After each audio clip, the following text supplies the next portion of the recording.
Hi, I'm here with Julie Pryde. She's the administrator of the Champaign-Urbana Public Health District. Julie, this is our 52nd time coming here with information, which is Wow. sadly an anniversary of sorts. At the beginning of these informational sessions, did you know, you probably knew these would go on longer than a year, didn't you? Yeah, actually, I did. I didn't know if they would keep letting us record these, but I definitely knew we'd still be working on the pandemic a year later. Definitely. And when the world shut down, you knew that it was just the beginning, but you were ready. Your office has always been pandemic prepared, Yeah. right? I mean, the thing is, it hasn't been a mystery, even though it was a different virus than what we expected. We pretty much knew how it was going to play out. Although, there are some things that I didn't predict. Certainly, I did not anticipate this many deaths in the United States because um, I certainly thought we would do a lot better at the metrics that need, or the prevention measures that needed to be taken across the country. So that's unfortunate, and that's just that there were a lot of lives lost due to missteps, basically. So that's pretty sad. But some of them weren't missteps. I think they were like intentional, but I don't I I don't know. It's Well, but we knew it was going to go on for a long time.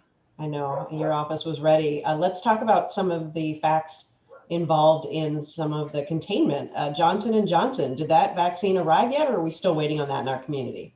It has not arrived in Champaign yet. It is. I understand it will be Chicago will be getting some this week. So I certainly look for it to be coming, and I do get quite a few requests from people for that. So once we get it, we'll be having some one and done clinics because with that you only need the one dose. So we'll just open it up and get those out as fast as possible. But if you get the call that Johnson and Johnson is available and you had your heart set on Moderna or Pfizer, it doesn't matter. Take what is offered to you, correct?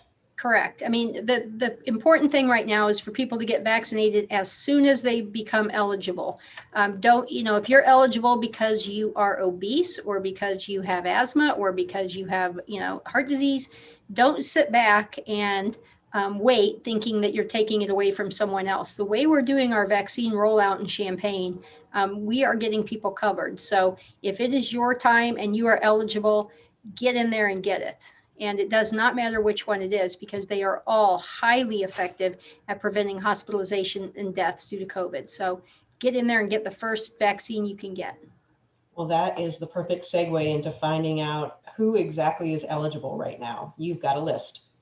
I do have a list. So we're still where we were last week. So we're, 1A and 1B plus. So that's, certain jobs. And I think we've let all those know. Mostly who we don't seem to be getting in are people who are working in grocery stores. So if you're working in a grocery store in the front end area, hello Kitty, make sure that you give us a call or get in there and get on the list to get vaccinated. We It is also the people who are anywhere from 16 years and up who have, 65 and up regardless, and then 16 and up with any underlying health condition on our list. And we've got those on the website and Facebook page, but it's basically, heart disease, sickle cell disease, kidney disease, pulmonary disease, including asthma. If you're a smoker, if you're obese, if you have disabilities, if you're pregnant, all of those things, are make you eligible right now for a vaccine. Walgreens has appointments available, and from friends that I've heard, they fill up. They open at 8 a.m. and by 9 a.m. they're all full. Any advice on people that are just trying to get a vaccine somewhere? No, keep trying the Walgreens. I'll let you know that they're only getting about 1,000 a week in our community, and that's spread out between the 7 different Walgreens locations. So sign up if you're eligible there. This week, Christie opened appointments, OSF opened appointments. Those are probably full by now. I mean, there are a lot of people, luckily, there are a lot of people wanting to get this vaccine in our county. So that's good. We're going to get more vaccine. It continues to come every week, certainly not as much as we would like to get. But as we get closer to the middle of the month, we're expecting that the numbers will, ramp up quite a bit. So just keep on it. I know it's frustrating. We have set up something at Public Health to help those individuals who may be disadvantaged from getting in on the system due to the fact that they may not have internet, or they may not know how to use a website, or they may not have, Wi-Fi, or they may have cognitive issues or behavioral issues, or anything that might make them disadvantaged at being able to get on there fast to find the vaccine. If they're not English speaking, we have a lot of individuals that we're helping out, but those are not public appointments. Those are done through some of the agencies that we work with, so that we can make sure that we get people in. Another thing that we're doing is that Public Health this week and next week, and actually last week, are out in the senior senior public housing authority properties, getting individuals there vaccinated. When we're done with that, we'll move over to the private senior housing complexes that haven't been done. So, we're going to keep working and getting more outreach done, and making sure that everyone has an opportunity to get this vaccine as soon as possible. You mentioned the word numbers. In terms of numbers for hospitalizations and infections right now in recovery, do you have those numbers in front of you as well? I do. Shockingly, here we go. I have them. So right now we have 236 active cases, 328 people in quarantine. We have 12 individuals from Champaign County who are hospitalized. We have had 131 deaths total this year, the whole year. We are right now at a 2.2 positivity rate, which is good. And what is really exciting to me is right now 21.44% of our population is fully vaccinated in our county. These are people 16 and up people 16 and up basically. And we have a total of 88,746 vaccinations given, 37,047 people are fully vaccinated. So, once you're fully vaccinated, that opens up a lot of things to you. So that means that you're able to start doing some more things that you haven't been able to, because you're protected. So you'll be able to meet with other family members or friends who are also vaccinated, or meet with them while wearing a mask if you're not. So if you're vaccinated and I'm vaccinated, I can be with you inside, but still wear a mask, or are we protected enough not to? The CDC just put out their new guidance. So if two people are vaccinated and they're friends, they can meet inside together without being masked. What about grandparents who are vaccinated, but people under 16 who are not? Is that safe? Well, certainly the grandparents are protected. So with the younger people, there's a lot of things that you would have to take into account. But basically the grandparents are, if they're vaccinated, they're going to be able to meet inside, and hug their grandkids and things like that. So yeah, theoretically they could give it to their grandkids if they were infected. It's just not as much of a concern as unless somebody has an underlying health condition, or there's reason to be concerned that they're high risk. But that's the beauty of getting vaccinated, is that you can start to get back to a little bit more normal interactions with people. But I could still carry the virus in my nose, my throat. So if somebody is not vaccinated, even if I'm okay, I still need to wear a mask and protect them from being okay, correct?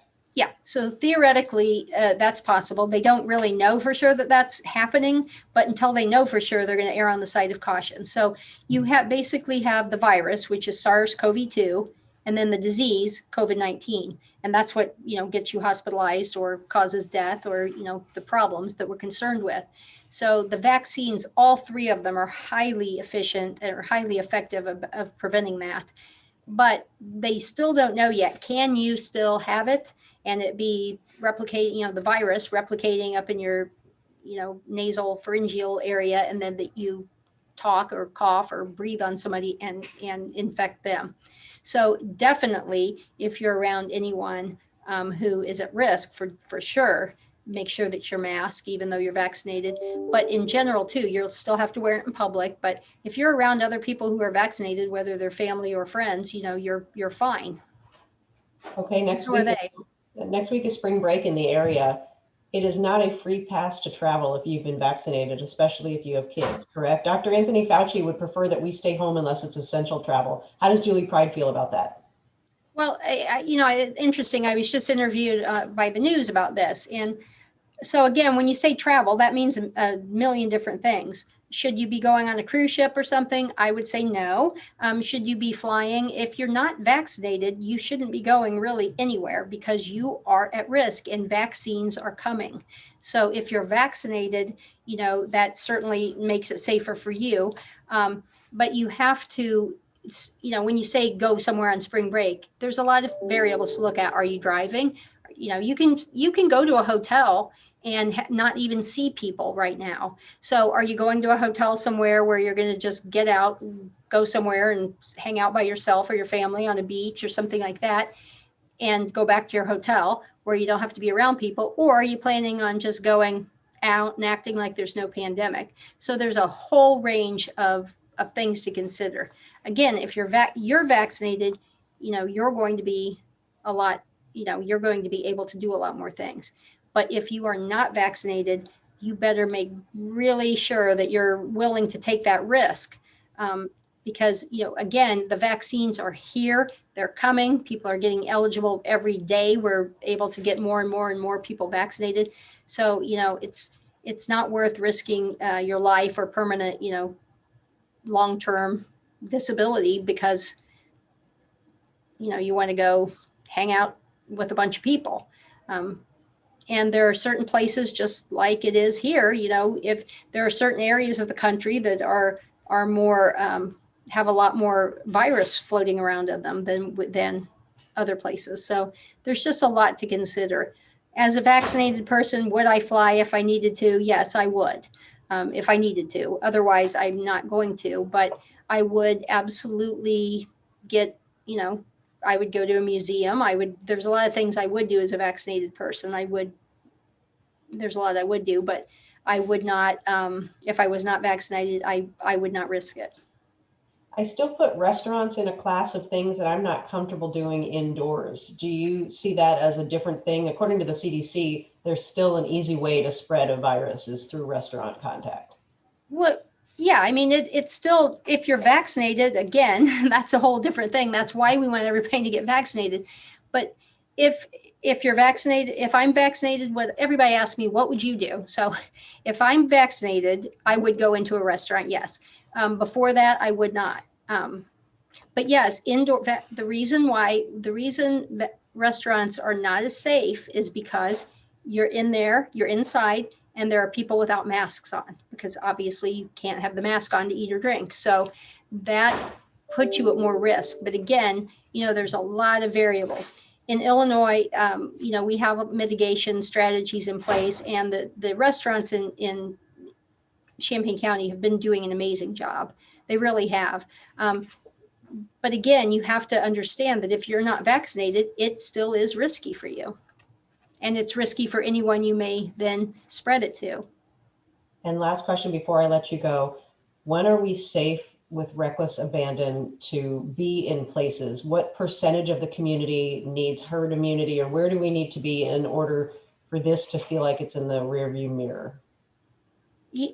I can't exactly say when that would be, but what I can say is that as we get vaccinated, individuals will start being able to do things, then family groups will be able to do things, and then you can start meeting with your friends who are also vaccinated. So that's really what we're going for. Do we know long-term what this is going to be, if we'll need like a booster shot to maintain immunity? We don't yet. So, what we're going to have to concentrate on is making sure that we all get vaccinated as soon as we're eligible and have access to it. And then, encouraging those who are maybe hesitant to do it, because otherwise, if, it's just not safe. So even if we had 80%, or even if we had 90% vaccinated, if two people get infected or around each other and they infect each other, that it's really, cold comfort to them how many people are vaccinated, because you can still get it. You're not protected at all. So, it's, when is it going to be? I wish I knew, but it's all going to have to do with how many people get vaccinated, how fast can we get people vaccinated before any variants take over that maybe the vaccine wouldn't take care of. So, and can we get there's a the lot of kids? things. The big question is, when is it safe for kids to get the vaccine? They're working on it, right? Right. And who knows, it probably is now, but they're not going to make it available to kids until they know that for sure, obviously. So that's what they're doing is, they're studying, they're doing the trials with kids right now. And I'm guessing by fall they will know, and then kids will start to be vaccinated. And hopefully by then the adults will have all been vaccinated. So then we can just concentrate on doing the clinics for the kids and doing that as best we can, maybe in schools. I don't know how we'll do it, but we'll do it great in our county. I know that, because Thank you. we've got great partners. Yeah, and a large thanks to you. But talking about our partners, if we had a highlight reel of you and I aging, the progression of aging from the last year when we started these to now, I think it would be a scary wake-up call. So Jason Liggett, thank you for continuing to make us look adequate each week. Is that the right word?